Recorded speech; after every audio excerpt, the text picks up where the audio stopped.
when we look into the traditions of the Ahlul Bayt alayhim salam and the narrations of Muhammad, we find that he actually mentions by name a prophet that was sent to Europe, and that is Aristotle.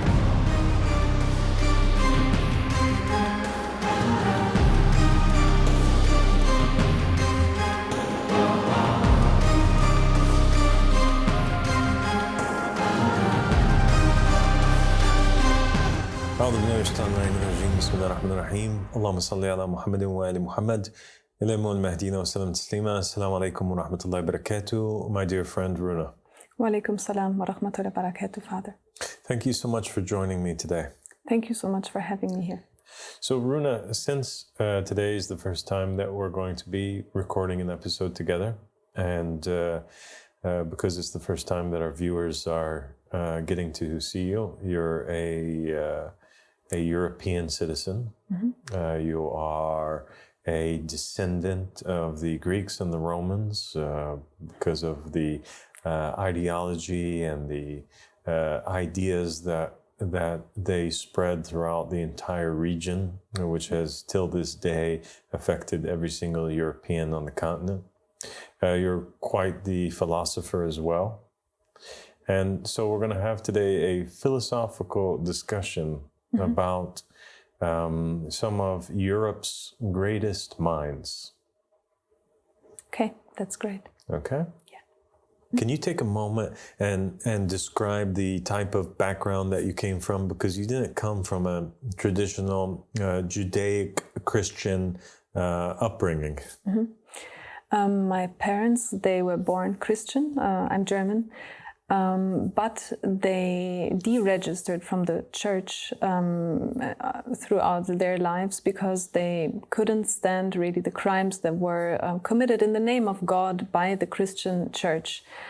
So I think a lot of Germans went through that journey, but a lot of them are still, they just maintain registered with the church because they would find it maybe odd to break away from all forms of belief.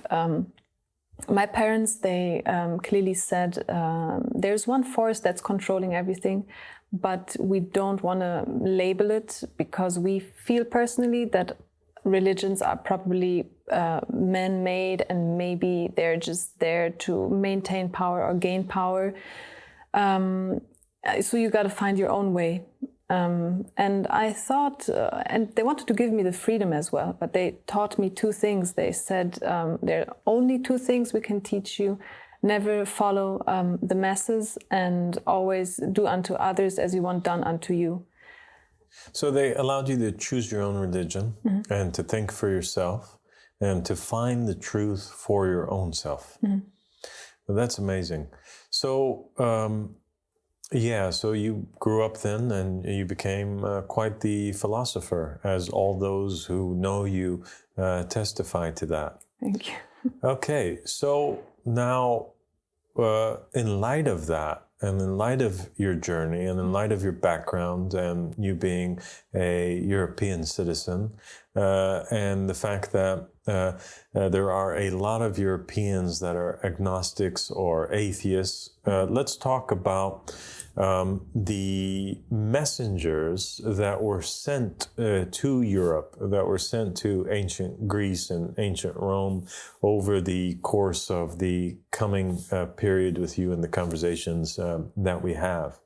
The first thing that comes to mind when we're talking about messengers that were sent, and we know that God sent 124,000 prophets and messengers, and even though the three major Western religions, which are Judaism, Christianity, and Islam, highlight this topic and this aspect of there being messengers that are sent to God, but their books primarily only mention the Semitic prophets that were sent either to the Jewish people, the Israelites, or were sent to the Arabs through Ismail, alayhi salam.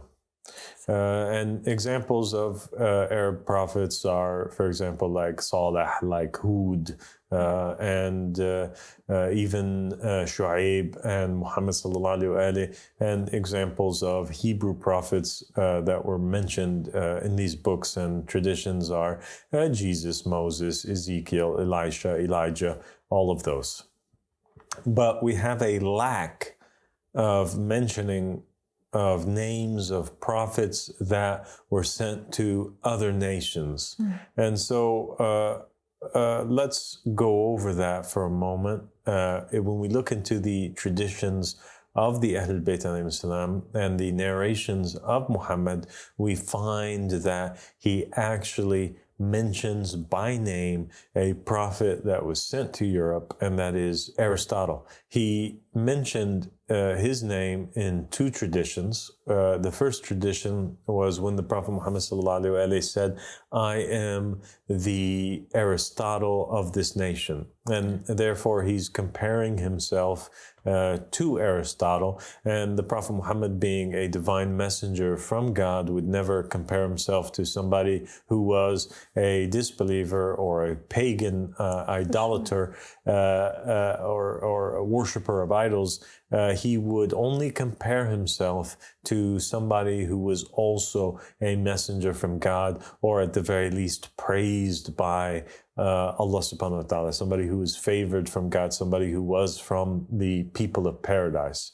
And so now we get an insight that he could be a prophet, he could be divinely appointed, and that thought is actually confirmed in another narration that the Muslims have, where Amr ibn al-As was sent to Egypt, Alexandria, and he comes back and he's describing the different things that he encountered and saw over there, and he curses a group of people, which he describes as sitting around in circles discussing the teachings of a pagan by the name of Aristotle. And the Prophet Muhammad sallallahu alaihi wasallam, and I've noticed some people are asking, like, what does it mean, sallallahu alaihi wasallam? And it is peace be upon him and his family. And so the Prophet Muhammad stops him and he says, don't curse Aristotle, because he was a prophet, but he was unknown to his people. And this hadith, it gives us insight into a couple different things. One of them is the notion that there were prophets who were sent to other nations but were unknown that they were prophets by their people. That means that the prophet never identified himself openly as being a prophet or messenger. He never said, I am a prophet or messenger, using that particular title. And when people wonder, or if people ask, why is it the case, or how is it the case? All the Hebrew prophets and messengers and the Arab ones, they always claimed to be prophets and identified themselves as such to their nation. So how could Aristotle be a prophet when he himself in his writings, what has survived about him, never said, I'm a prophet? And the answer really comes when you reflect over the location, the area that he was living in, and the time period in which he was living in. And you will find that there were probably many prophets and messengers around the world that were sent to nations that were following different religions that didn't even have this notion or this idea of there being prophets or messengers as a part of it. So the people wouldn't have even understood what he was talking about if he claimed to be a prophet or messenger, and they would have right off the bat disregarded or rejected this claim, because they would have said, we have not found such a claim being part of our religious traditions or thoughts. So for example, people back in the day in Greece or in Rome, they were worshiping all of these different gods and goddesses, whether it's Zeus or Jupiter or Mars or any of them. These gods that existed, the people would make sacrifices to them. People would worship particular gods and go to the temple of that god. But they had legends of these gods coming down to the earth. But what they didn't have was this idea that Mars or Jupiter or Zeus would send a human being as a messenger in every age to the people. And because the people always had the freedom to choose between the different gods or that they could worship without being considered to be enemies of the other gods per se, then even if somebody came and claimed to be a messenger from God, well, which God would you claim to be a messenger from? And then you would have other people that might claim that they are messengers from another God, and it would open up a giant can of theological worms that the society would have to grasp and deal with. And so the prophets would have spoken to the people in the same way that the Prophet Mohammed commanded his companions to speak to the people, and that was when he said, speak to the people according to their intellect or according to their understanding or their mental capacity. And so they would have also spoken to their nations according to their mental capacity. Sure. Do you understand? As long as there's room for competition, it's not clear that there's one God if there's so many gods or one messenger. Yeah, but yet it's still a proof that God takes care of every nation and kind of takes care that their conscience evolves and their understanding gets guided. So it's always up to us whether we take that guidance or we leave it. Yeah, and I think that's an extremely beautiful concept and two very beautiful hadiths that show that that God, Allah subhanahu wa ta'ala, didn't forget about anybody and did send prophets and messengers to every other nation. He didn't just send them to the sons of Abraham through Isaac or Ismail, but that this is a confirmation that these prophets were sent. And I think that it's interesting to note too that Aristotle, him being one of the most influential shapers of Western, thought, is mentioned as a prophet because, it makes us stop and say, hey, if the prophets were from God and God is the Lord of all things and he's the most knowledgeable, then obviously his messengers also would have been the most knowledgeable of creation. And if there were messengers that were sent to humanity that were the most knowledgeable of creation, then naturally they would have been the people that would have influenced their societies, or at least you would see traces in history, maybe not for all of them, but for a lot of them you would have seen traces in history. And certainly Aristotle's name lives on till today, and he's definitely left a mark in history. The second thing that we can withdraw from these hadiths that the Prophet identified, where the Prophet identified Aristotle as having been a prophet, we know that a prophet, he learns from God. That's his source of knowledge, and and he also would learn from the prophet that comes before him. So you have the Prophet Mohammed teaching Imam Ali alayhi salam. Even though Imam Ali is not a prophet, he's a divinely appointed Imam. You have Moses teaching Aaron. You have Elijah teaching Elisha. You have different prophets that are teaching the prophet that comes after him. As such, you have now Aristotle being taught by another very important philosopher who helped shape the entire regions and the world's philosophical thinking, and were one of the greatest contributors to Western thought, and that is Plato, who he himself, everything that he taught was the result of the teachings which he received from his teacher, and that was Socrates. And the West, everybody knows in history, not just in the West, but in the world, that three of the greatest philosophers of all time were Socrates, Plato, and Aristotle.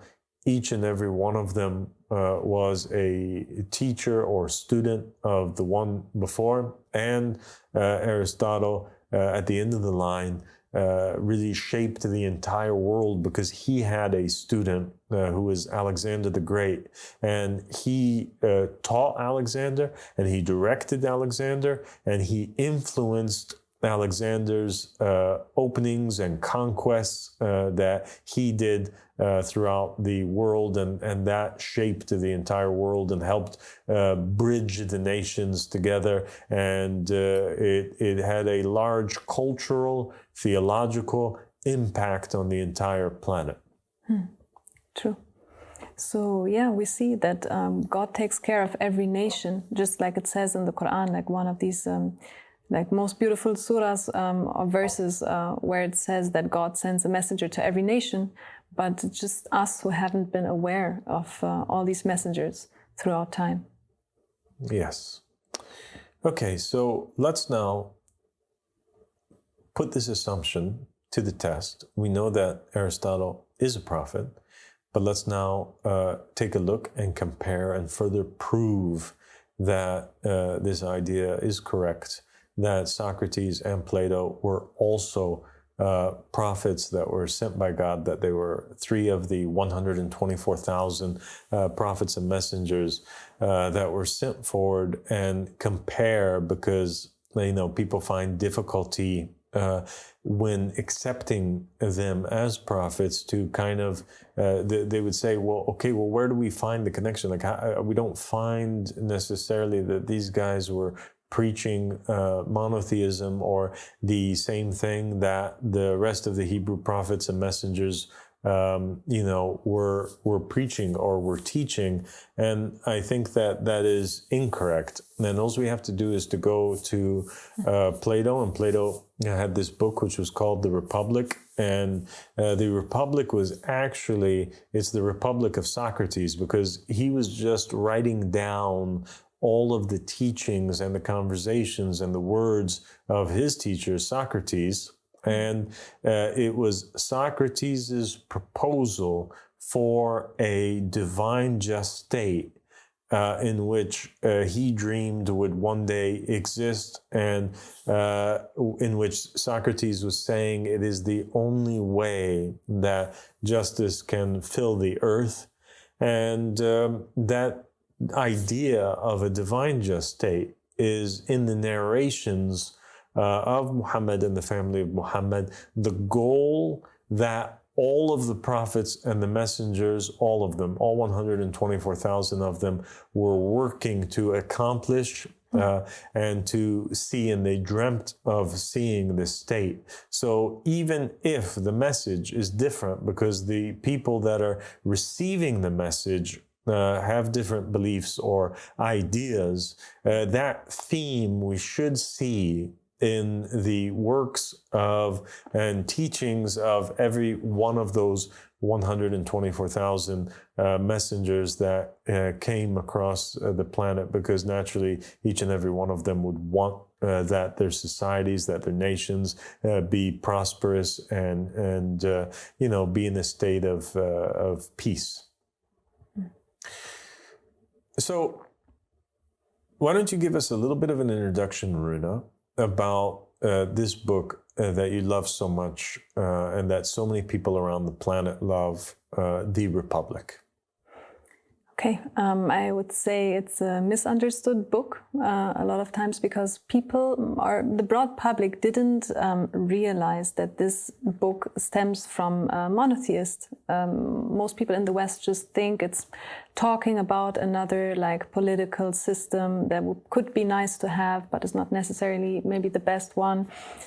It does say basically that the wisest person should rule, and it was interesting to me that it dissects society into 3 groups, basically the rulers, and then the warriors and the producers.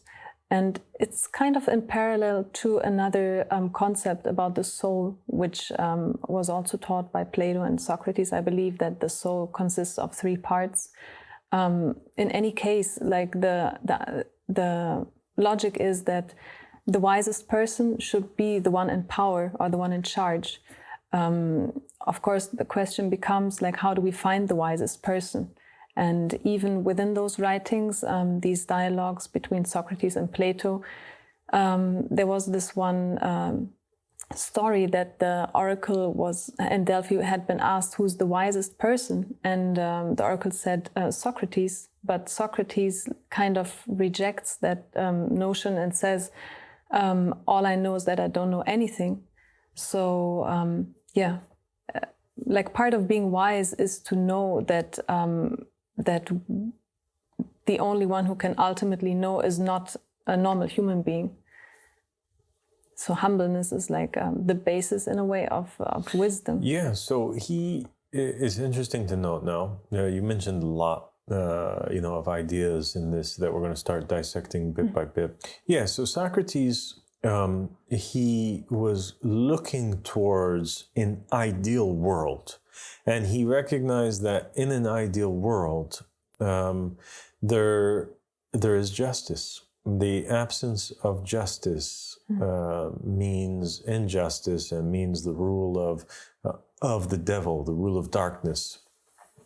And it's interesting to know at the outstart that Socrates was very much against democracy. And that is perhaps surprising to people that don't know much about Socrates and Plato and Aristotle, because they influence so much the West, and they're so beloved by the West. And in the Vatican Museum and in other museums throughout Europe, they have these statues of them, and they were praised and held to such a high regard and standard, and they still serve as role models at universities, and their words are taught to students on the tongues of the professors till this very day. And yet the European societies, they have adopted democracy as a form of rule. And yet one of the smartest thinkers of all of Europe said that this was an extremely bad idea. And he warned the Europeans from ever, messing with democracy. He called it the rule of the mob. And he said that any democracy would eventually lead to tyranny, because what democracy essentially is that the masses decide to do whatever it is that they want to do. Anybody who could get enough people on their side and appeal to enough people to accept a certain idea, even if that idea was harmful to the very people that were electing or accepting the idea, that he would be able to implement it. And that this is the rule of injustice. And so he was against that. And he proposed a different form of government, and that is the government which is described in the Republic, which, as you mentioned, is broken down into three. So society would be broken down into three parts. The first part is the producers, and this is the largest part of society. And the people who would make up this part of society are all those people that are concerned about base desires. And in any country, in any society, that is really the majority of people. That's what they're concerned with. They're concerned with living a good life, with eating good food, living comfortably, making families, enjoying their lives. He said that all those people that aspect of their nefs, their lower self, controlled them. These people would have to participate in society in doing that function, either being butchers or being farmers or being tradesmen or doing some sort of function that would allow them to gain a living and contribute towards society. And at the same time, they would be totally forbidden from ever interfering in the higher levels of government. They could never participate in it. Their opinion didn't matter, and they couldn't give an opinion anyway.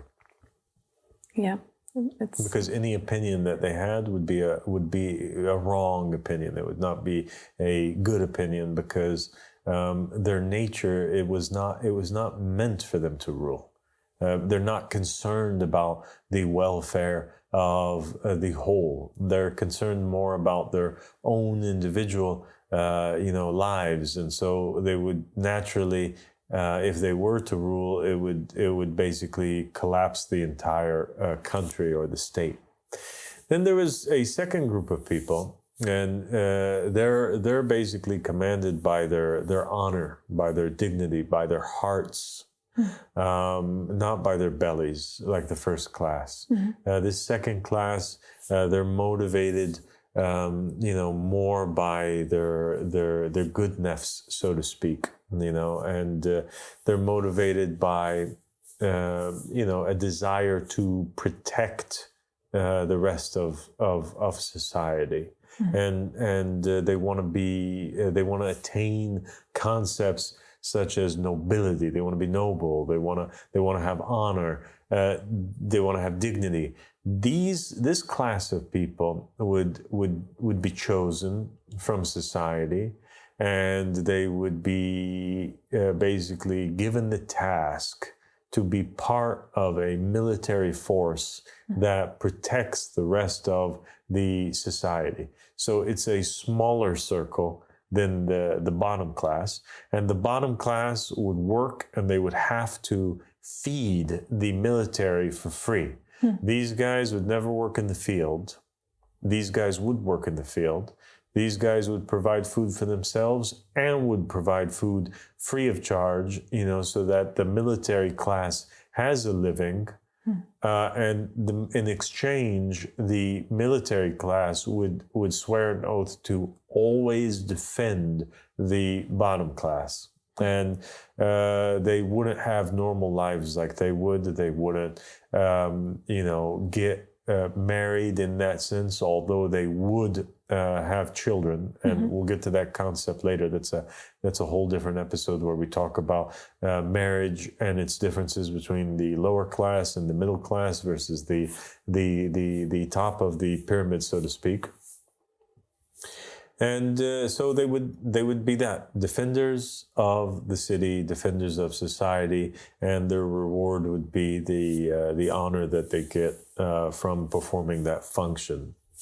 And then Socrates believed then that the whole state would be ruled by what he termed the Philosopher King. And the Philosopher King is somebody who pretty much gets the divine inspirations from God, who God had completed his intellect.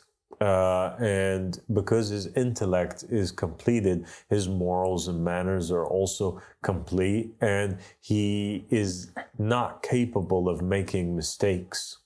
Because and nobody else can defeat him in an argument or defeat him in a debate. He is the smartest. He's the best. He is the most fit, because God is the one that obviously created him in this way, with him being the smartest of society, and therefore he is the divinely appointed king. And Socrates said that it would be him who would basically determine who the successor would be. So the king that would come after, would also have to be he could come from any level in society. He could even, the next king could come from the lower level of society. So he could be born to a peasant. He could be born to a farmer. He could be born to the warrior class, right? But as he grows up, because everybody would be given an opportunity to have an education.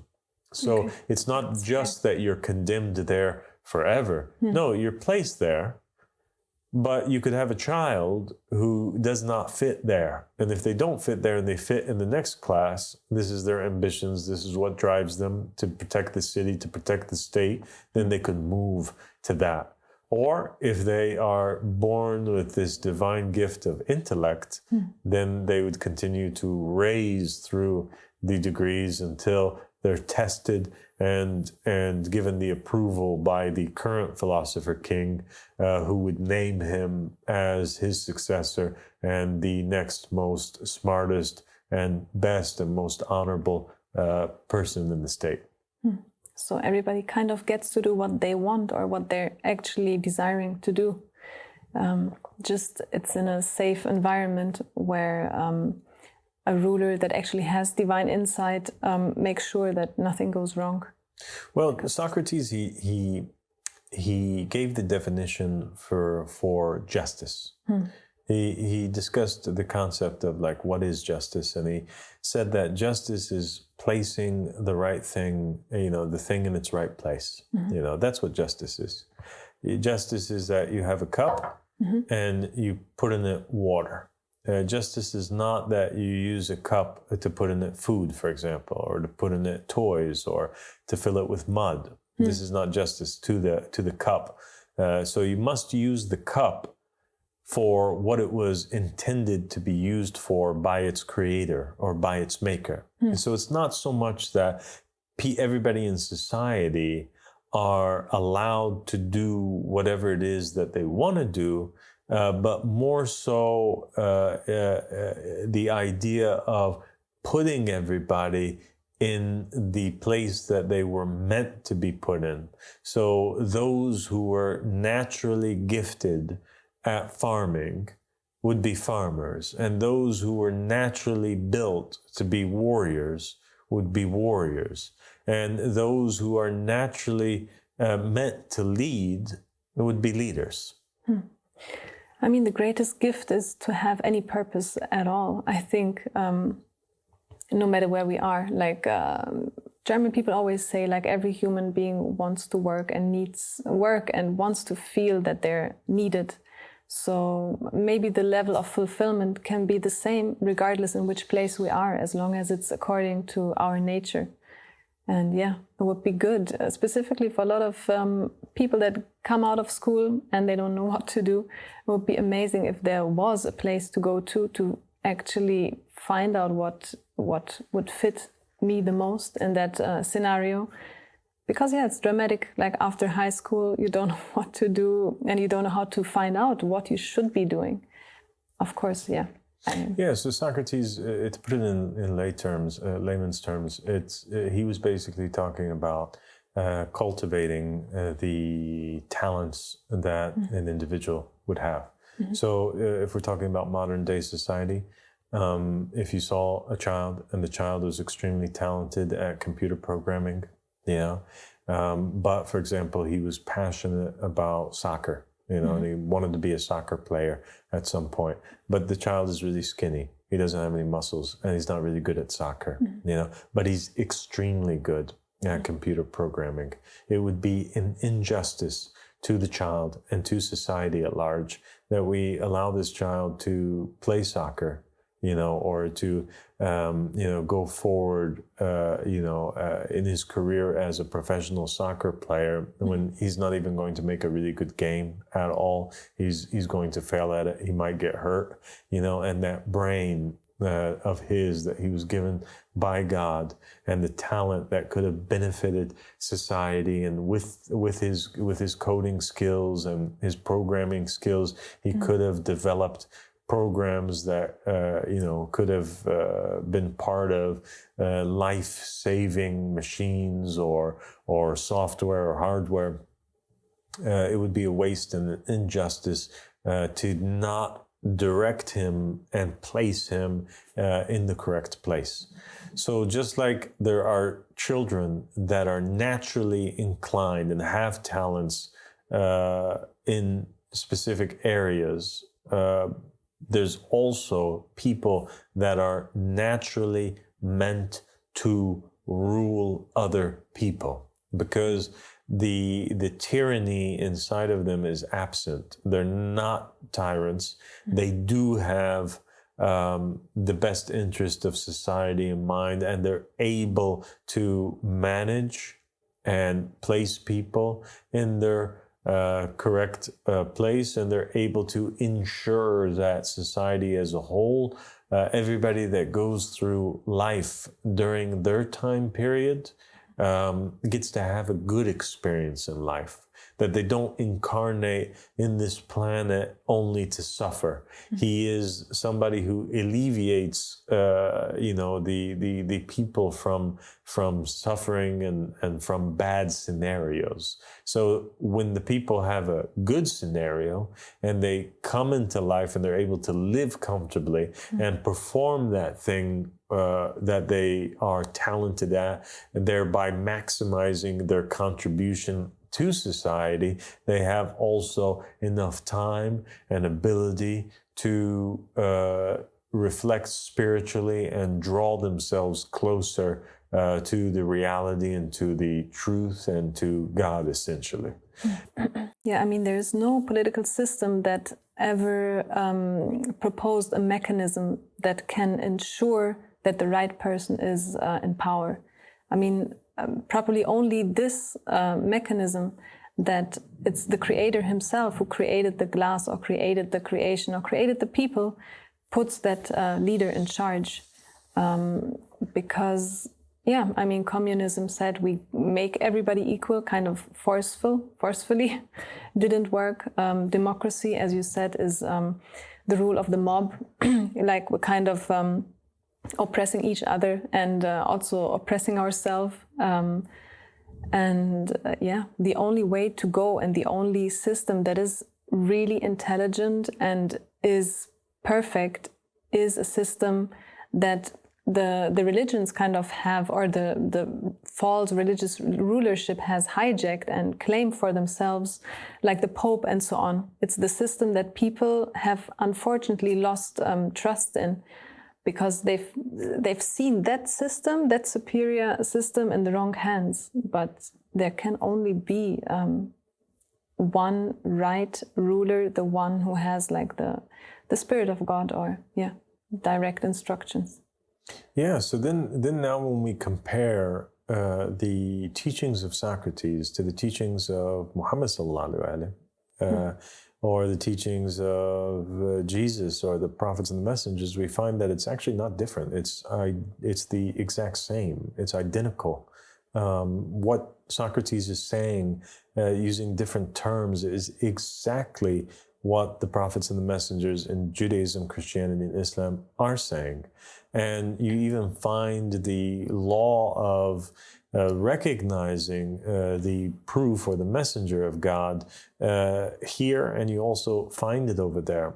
So here, and as we explained in the episode of how to identify Imam Mahdi, and we stated that it was the same way that you could identify every prophet and messenger.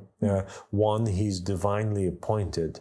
Well, over there with Socrates, the Philosopher King is divinely appointed, because it is the person who is born for that job.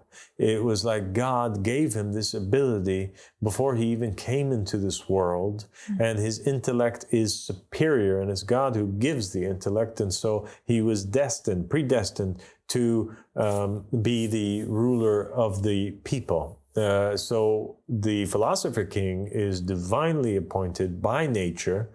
The prophets and the messengers were identified over here in the Semitic religions by being the most knowledgeable of their people. Over there, the Philosopher King is also the most knowledgeable of his people and is able to answer the questions which are posed to him, and he is the one whom is the most educated.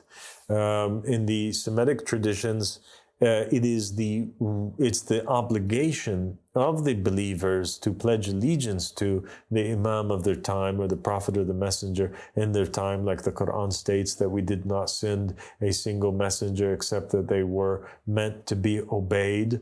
And we have over there that the Philosopher King also, the other classes cannot interfere in the politics or the rule of the Philosopher King himself. And they have to obey and submit and not interfere in his job, and effectively in the Semitic traditions, the rule of the messenger would be the rule of God. And over there with Socrates, the rule of the philosopher king would really be the rule of the intellect. It would be the rule of the complete mind, would be the rule of goodness, would be the rule of God. So you have the law of recognizing the proof over here, and you also have it applying to Socrates. He passes that, and he was working for the same thing which all of the prophets and the messengers were working towards, and the traditions state that God did not send a single messenger except that they were concerned with establishing a divine just state. They were looking for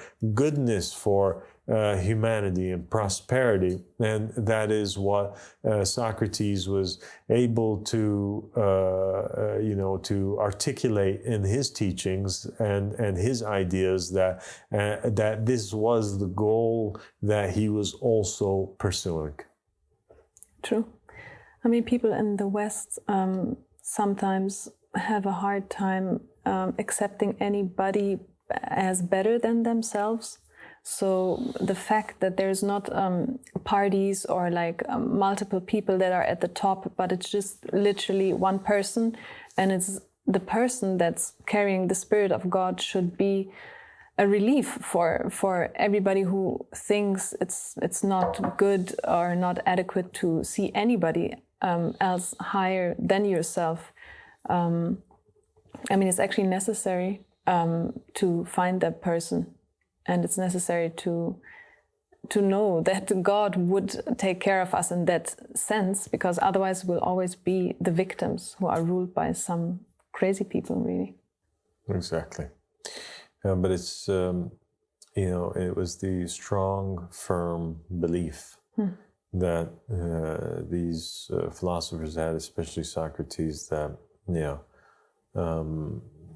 the only way to rule a society and to achieve justice is through the rule of the divinely appointed king, the philosopher king. Okay, so let's stop there, because there's a lot of stuff that we need to talk about in terms of the divine just state, and we'll continue in our conversations regarding that in the coming episodes, inshallah. Thank you so much for joining me, Runa. Thank you so much, Father.